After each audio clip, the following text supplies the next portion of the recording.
Even Charlie Harris, the mayor, who stared down a lynch mob on the courthouse steps, had a stake in expediency, says he had now sold stock in the Atlanta Northeastern Railroad Company worth $1.2 million.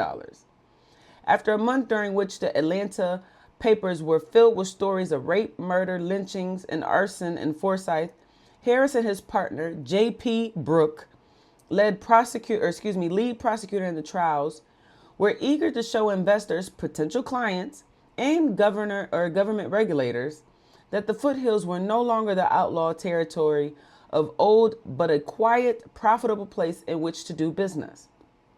And like so many upper class whites in the Jim Crow South, they seem to have decided that if the price of peace was sending a couple of black teenagers to the gallows after a one-day trial, well, then so be it.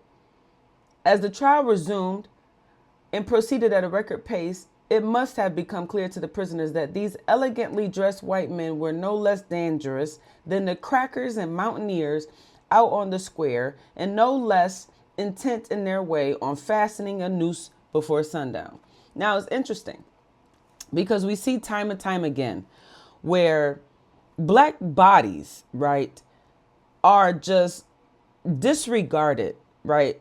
When it comes to the poor, I ain't got nothing, I'm living just as terrible as you, probably worse, but I blame my problems on you type of white people, the ones that we consider white trash. These people are ready to lynch these people. You know what I'm saying? These black kids ready to just throw them away. They don't know who did what. All they know, you an outsider. They are upset. They blame you for their problems. And society, through media, movie, propaganda, minstrel shows, have painted black people as these sadistic, rapists, mother freaking uncontrollable, ill-governed individuals. And now they ready to wreak havoc. In the same breath, on the other side, where you look to these people who have governance, who have power to make things happen, they don't care any more about you than the mother freaking poor white dude next to them. Because at the end of the day, it's about money. And like they said in this chapter, it's about expediency. The quicker they could get you out of the way to keep that money coming in, baby, they will. And we see that in the court systems. We see that with the police officers. We see that with lawyers. We see that in every aspect. The military, employment, is that when it comes down to money, we are all expendable. So they don't give no damns what they do, no matter how unethical, immoral it is.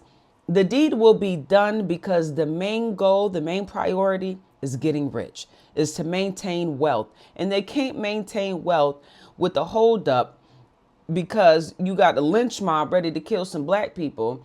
And then you got the black people, they like, yo, I'm trying to await my trial. I didn't do nothing. And the rich white people like, you know what? Ain't nobody trying to buy nothing when it's looking like, it's unruly over here. It's just lawlessness. So we got to speed the process up. And what do? They don't care nothing about you.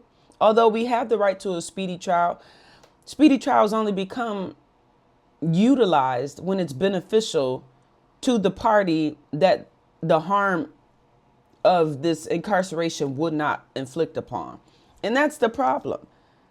We are expendable. Our bodies are expendable. And the crazy part about it, these same country bumpkin white people, these same mountaineers, these same rednecks, these same white trash considered white folks will mother freaking be processed just as swiftly as us if it came down to it, because the wealthy people viewed what you had going on as holding up their money. But let's continue. If you want people to think otherwise of you more positively, then give them more positive experiences.